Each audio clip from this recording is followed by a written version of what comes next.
بسم اللہ الرحمن الرحیم۔ شروع اللہ کے نام سے جو بڑا مہربان نہایت رحم والا ہے۔ لوگ کہتے ہیں کردار پر بات آ جائے تو صفائی دینا ضروری ہو جاتی ہے، اور میں کہتا ہوں کہ کردار پر بات آ جائے تو بات ہی ختم ہو جاتی ہے۔ جب کوئی چیز اپنے والدین کو دو تو اس طرح دو جس طرح کوئی غلام اپنے آقا کے سامنے کوئی چیز پیش کرتا ہے۔ ہم بے وقت دو دل نہیں رکھ سکتے، حیا سے عاری دل اور مومن کا دل، یہ ایک سینے میں ایک ساتھ نہیں رہ سکتے۔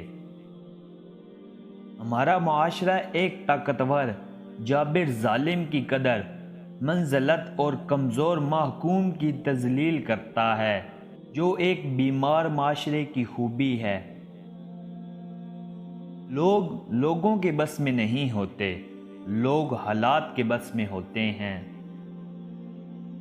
جو غلط فہمی کی وجہ سے ٹوٹ گیا وہ کوئی رشتہ نہیں تھا، وہ تو اصل میں غلط فہمی تھی۔ گدھا ایک بے زر حیوان ہے جس نے سماج کی بے مثال خدمت کی ہے۔ شیر ایک وحشی درندہ ہے جس نے ہمیشہ انسان کو نقصان سے دو چار کر کے قتل و زخمی کیا ہے، پھر بھی سماج میں گدھے کو نیچ اور شیر کو بحیثیت فخر سمجھا جاتا ہے۔ کبھی کبھی ہم تھک جاتے ہیں یہ ثابت کرتے کرتے کہ بے شک ہمارا طریقہ غلط تھا پر ارادہ نہیں۔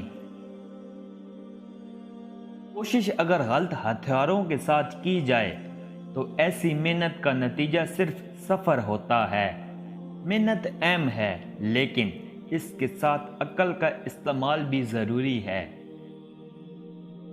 محبت کے قیمتی لمحات انا کی نظر کر دیے جائیں تو ہاتھ میں بس گھڑی ہی رہ جاتی ہے، وقت نکل جاتا ہے۔ آج تک سوائے انسان کے کسی ذی روح نے اپنے مستقبل سے مایوس ہو کر خودکشی نہیں کی۔ وجود جتنا بھی حسین ہو کردار بازی لے جاتا ہے۔ کسی کو اس کی اوقات یاد دلانے کے لیے جو الفاظ ہماری زبان سے نکلتے ہیں وہ در حقیقت دوسروں کو ہماری اوقات دکھا رہے ہوتے ہیں۔ ٹھہریے، سوچئے، ڈر جائیے، گناہ سے بچ جائیں اور یاد رکھیں کہ بعض جرموں کی FIR آسمانوں پہ کاٹی جاتی ہے۔ کوششیں کرو کہ لوگوں کی روح کو مت زخمی ہونے دو، کیونکہ جسم کے زخم تو ہزار دوائیاں، ہزار طبیب مل جاتے ہیں مگر روح کے طبیب کسی بھی بازار سے نہیں ملتے۔ مسائل تو ہر کسی کی زندگی میں ہیں، اور کسی کو بتانے یا جتانے سے ملنے والے دو پل کی ہمدرد مسائل کا مستقبل حل نہیں ہے۔ بعض لوگ ہمیشہ اس لیے بھی ہنستے مسکراتے نظر آتے ہیں کیونکہ وہ بر وقت جان چکے ہوتے ہیں کہ کسی کے سامنے رونے کا کوئی فائدہ نہیں۔ پچھتاوے، دکھ اور افسوس اپنے وقت پر ہی اچھے لگتے ہیں۔ وقت نکل جائے تو انسان ہر حال میں خوش رہنے کی عادت ڈال لینی چاہیے، ورنہ بڑا نقصان ہو جاتا ہے۔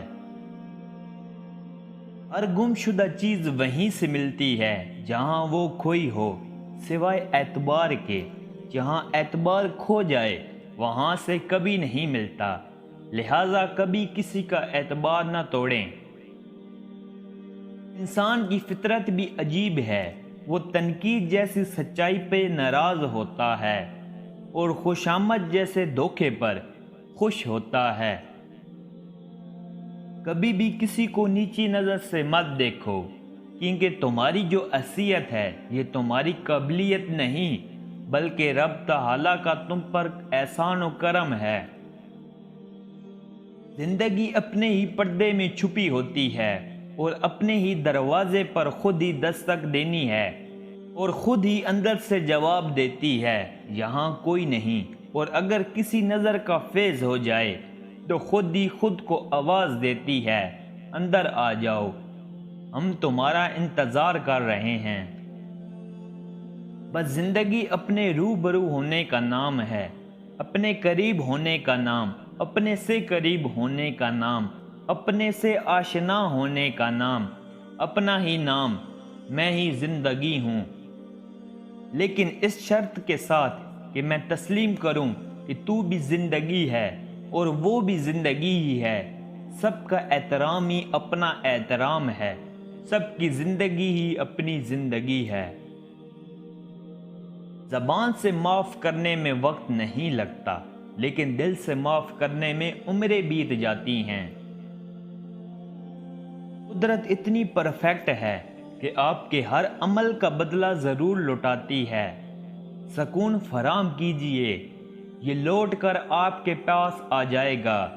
کسی کی آنکھ میں آنسوؤں کا سبب ہیں تو بھی انتظار کیجئے۔